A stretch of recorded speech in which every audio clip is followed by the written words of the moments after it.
बात की कि रॉबर्ट के दो पिता थे, एक गरीब पिता और एक अमीर पिता। और अपनी 30 साल की लाइफ में उन्होंने अपने रिच डैड से जो कुछ भी सीखा वो उन्होंने अपनी book rich dad and poor dad में बताया है। तो नंबर 1 लेसन था अमीर लोग पैसों के लिए काम नहीं करते। नंबर 2 था लोगों को फाइनेंशियल एजुकेशन सिखाना क्यों जरूरी है। और इस पॉइंट में हमने बात की थी कि अगर आपको अमीर बनना है तो आपको एसेट्स खरीदने पड़ेंगे और लाइबिलिटीज को कम करना पड़ेगा। लेसन नंबर 3 अपने काम से काम रखो। लेसन नंबर 4 सीखने के लिए काम करें, पैसों के लिए नहीं। और लास्ट पॉइंट था रुकावट और बाधाओं को पार करना। और इस पॉइंट में रॉबर्ट कियोसाकी ने 5 ऐसे ऑब्स्टिकल बताए थे जिसकी वजह से आप अपने एसेट्स को बड़ा नहीं कर पाते। और वो 5 ऑब्स्टिकल कुछ इस तरह: डर, डाउट्स, आलस, बुरी आदतें और ईगो। 1997 में रॉबर्ट कियोसाकी ने एक बुक लिखी। इस बुक ने आते ही मार्केट में धूम मचा दी और बन गई एक best selling book. Robert Kiyosaki के 2 पिता थे, एक तो उनके रियल फादर जिन्हें वे पुअर डैड कहा करते थे यानी गरीब पिता, और उनके फ्रेंड माइक के पिता को वो अपना मुंह बोला पिता मानते हैं और उन्हें वे कहते हैं रिच डैड। उनके जो रियल फादर है वो काफी पढ़े लिखे हैं, वो एक कॉलेज में प्रोफेसर है, लेकिन उनकी पूरी जिंदगी में पैसों को लेकर बहुत ही ज्यादा स्ट्रगल रहा और यही वजह है कि रॉबर्ट उन्हें पुअर डैड कहते हैं। और वहीं दूसरी ओर उनके जो मुंह बोले पिता है वो कम पढ़े लिखे हैं, लेकिन फिर भी वो एक बहुत बड़े बिजनेसमैन है और एक कामयाब इंसान है, और इसी वजह से रॉबर्ट उन्हें कहते हैं रिच डैड। रॉबर्ट कियोसाकी अपनी book rich dad poor dad में बताते हैं कि जब वे 9 साल के थे तो स्कूल में दूसरे अमीर बच्चों को देखकर उनके मन में भी अमीर बनने की तमन्ना होती थी, और इसीलिए एक दिन उन्होंने अपने पुअर डैड से पूछा कि अमीर कैसे बना जा सकता है। लेकिन उनके जो रियल फादर थे पुअर डैड, उनके पास इसका कोई जवाब नहीं था, और उन्होंने कहा कि तुम अपने दोस्त माइक के पिता से इसका जवाब पूछो क्योंकि वो तुम्हें इस सवाल का जवाब अच्छी तरह से दे सकते हैं। और फिर रॉबर्ट अपने रिच डैड के पास जाते हैं और उनसे अपना सवाल पूछते हैं, और वहीं से रॉबर्ट की फाइनेंशियल एजुकेशन का एक बहुत ही महत्वपूर्ण सिलसिला शुरू होता है।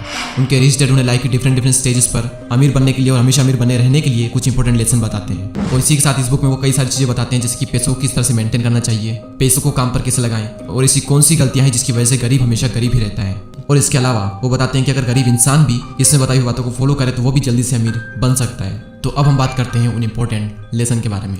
तो नंबर 1 यहाँ पर आता है कि अमीर लोग कभी भी पैसों के लिए काम नहीं करते। जनरली लोग अमीर बनने के लिए बहुत ही ज़्यादा मेहनत करते हैं। उनकी कोशिश ये होती है कि उन्हें एक ऐसी नौकरी मिल जाए जिससे कि हर महीने उन्हें अच्छी सैलरी मिलती रहे, और नौकरी मिलने के बाद वो पूरी डेडिकेशन और मेहनत के साथ अपनी जॉब पर जाते हैं, और इसी के साथ वो ऐसे ट्रैप में फंस जाते हैं जहाँ से वो कभी निकल ही नहीं पाते। और कई सारे लोग इस तरह से अमीर बनने के लालच में एक रेट रेस का हिस्सा बन जाते हैं। उन्हें पता होता है कि महीने के एंड में सैलरी मिलने वाली है, और इसी वजह से वो लोन पर बड़ा घर लेते हैं, गाड़ी खरीदते हैं, क्रेडिट कार्ड से महंगी महंगी चीजें खरीद लेते हैं, और फंस जाते हैं एक ऐसे ट्रैप में जहाँ से निकलना बहुत मुश्किल हो जाता है। क्योंकि आपने जो चीजें लोन पर ली है आपको उनका लोन भी पे करना है, और उस लोन को पे करने के लिए आपको कई सालों तक नौकरी करनी पड़ेगी, और आपकी नौकरी से जो भी अमाउंट आएगा उसमें से मैक्सिमम अमाउंट आपको लोन पे करने में ही चला जाएगा।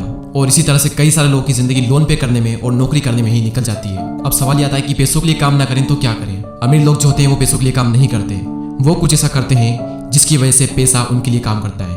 और वो क्या ऐसा करते हैं, इसका जवाब आपको आने वाले कुछ पॉइंट्स में मिल ही जाएगा। लेसन नंबर 2, लोगों को फाइनेंशियल एजुकेशन सिखाना क्यों जरूरी है।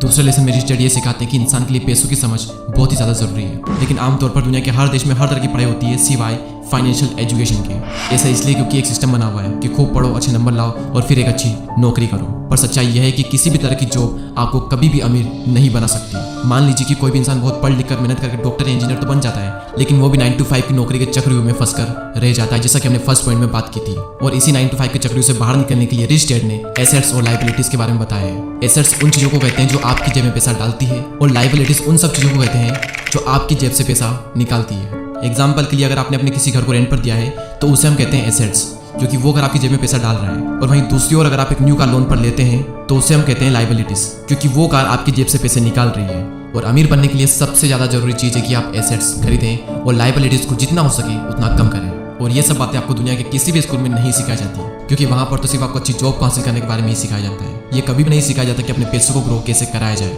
और इसीलिए फाइनेंशियल एजुकेशन का सीखना बहुत ही जरूरी है। थर्ड लेसन है कि अपने काम से काम रखो।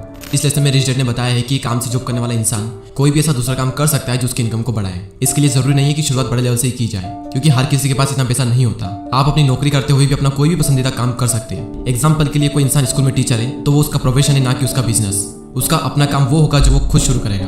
एक बार मैकडोनल्ड के फाउंडर क्रोक MBA के स्टूडेंट की क्लास में स्पीच दे रहे थे। स्पीच के दौरान क्रोक ने वहां पर मौजूद स्टूडेंट से पूछा कि क्या आपको पता है कि मैं क्या बिजनेस करता हूँ। तो सभी स्टूडेंट ने यही कहा कि आप हैमबर्गर के बिजनेस में हैं। और ये जवाब सुनकर क्रोक को हंसी आ गई। फिर उन्होंने कहा कि मैं हैमबर्गर के बिजनेस में नहीं हूँ, क्योंकि मेरा काम रियल एस्टेट का है। ऐसा इसलिए क्योंकि जब भी कोई मैकडोनल्ड की फ्रेंचाइजीज खरीदना चाहता है तो फिर उसे उस जमीन की खरीदारी भी करनी पड़ती है। तो वहाँ रियल एस्टेट बिजनेस, और आप खुद देख लो आज पूरे वर्ल्ड में मैकडोनल्ड रियल एस्टेट का सबसे बड़ा एम्पायर बनकर खड़ा है। तो रिच डैड रॉबर्ट कियोसाकी को सिखाते हैं कि कैसे आज ज्यादातर लोग बाकी सबके लिए तो काम करते हैं लेकिन खुद के लिए नहीं करते हैं। इसलिए इंसान को चाहिए कि अपना फोकस खुद पर भी करें। लेकिन इसका मतलब ये बिल्कुल भी नहीं है कि आप अपनी नौकरी छोड़ दें। वो तो ये कहना चाहते हैं कि आप अपनी नौकरी के साथ साथ आप अपने एसेट वाले पहलू को भी मजबूत करने पर फोकस करें। नेक्स्ट लेसन यहाँ पर आता है कि सीखने के लिए काम करें, पैसों के लिए नहीं। रॉबर्ट कियोसाकी अपनी बुक में बताते हैं कि एक बार सिंगापुर में उनका इंटरव्यू एक फीमेल जर्नलिस्ट ने लिया था और उसने उन्हें यह बताया कि उनका सपना भी एक बेस्ट सेलिंग राइटर बनने का था, लेकिन वो नहीं बन पाई।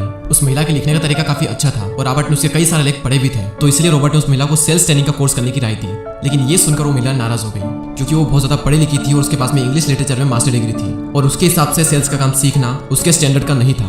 रॉबर्ट कहते हैं कि दुनिया कई सारे पढ़े लिखे स्मार्ट लोगों से भरी हुई है, लेकिन पॉइंट यह है कि पैसा कमाने के लिए सिर्फ टैलेंट की जरूरत नहीं होती। आपको यह पता होना चाहिए कि आप उस टैलेंट को कैसे भुना सकते हो, और जब तक आप ये नहीं जानोगे तब तक आपका सारा टैलेंट बेकार है। और उसी लड़की की तरह कई सारे लोग सीखने के लिए काम नहीं करते। अगर वो महिला सेल्स की ट्रेनिंग सीख ले तो हो सकता है कि वो महिला आने वाले टाइम में बेस्ट सेलिंग राइटर भी बन जाए, लेकिन वो नहीं सीखती है और इसीलिए गरीब हमेशा गरीब ही रहता है और अमीर लोग सीखने के लिए काम करते हैं और सीख करके अमीर और अमीर बन जाता है। रॉबर्ट कियोसाकी बताते हैं कि उनके जो पुअर डैड थे उन्हें हमेशा अपनी नौकरी की चिंता रहती थी, लेकिन उनके जो रिच डैड थे वो सीखने पर ज्यादा जोर देते थे, क्योंकि उनका मानना यह था कि अमीर बनने के लिए जिंदगी में कई सारी चीजें सीखनी पड़ती है और यही इन दोनों में सबसे बड़ा फर्क था। लेसन नंबर 6, रुकावटों और बाधाओं को पार करना।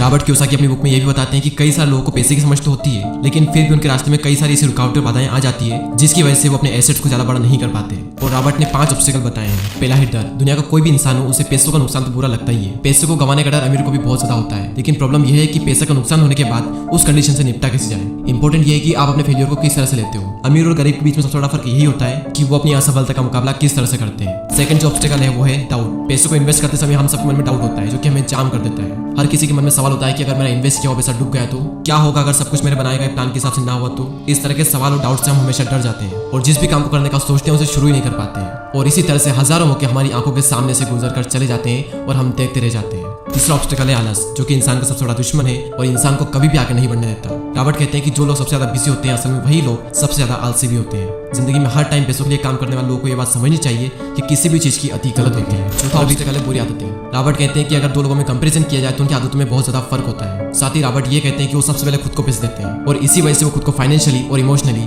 ज्यादा मजबूत महसूस करते हैं। उनके कहने का मतलब ये है कि हर महीने जब आपके पास में पैसे आते हैं तो सबसे पहले अपने सेविंग और इन्वेस्टमेंट के पैसों को अलग कर दें और उसके बाद अपने बिल्स वगैरह चुकाएं। तो अगर अमीर बनने की ख्वाहिश आपके मन में है तो ये आदत आपको डालनी ही पड़ेगी, भले ही हर महीने आपके पास कम ही पैसा क्यों ना आए। तो पहले खुद को पे करो और उसके बाद में दूसरे काम करो, और इससे आपके 2 फायदे होंगे। पहला तो आपका पैसा भी बढ़ेगा और दूसरा आपके सामने कमाई के कई सारे अवसर आएंगे और आप उनका फायदा भी उठा सकेंगे।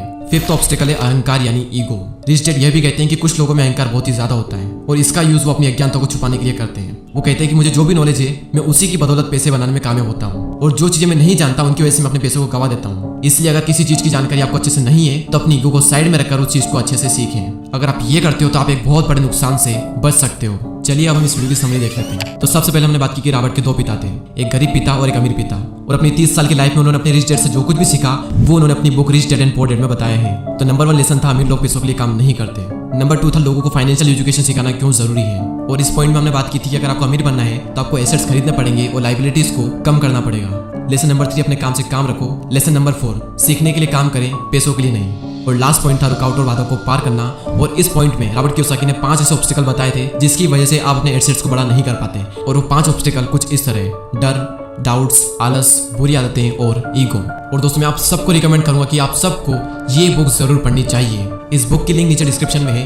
ये बुक आपको हिंदी और इंग्लिश दोनों में ही मिल जाएगी। और अगर अभी तक आपने हमारे चैनल को सब्सक्राइब नहीं किया है तो सब्सक्राइब करके हमारी कम्युनिटी का पार्ट बने। मैं मिलूंगा आपसे अगली वीडियो में। जय हिंद, जय भारत।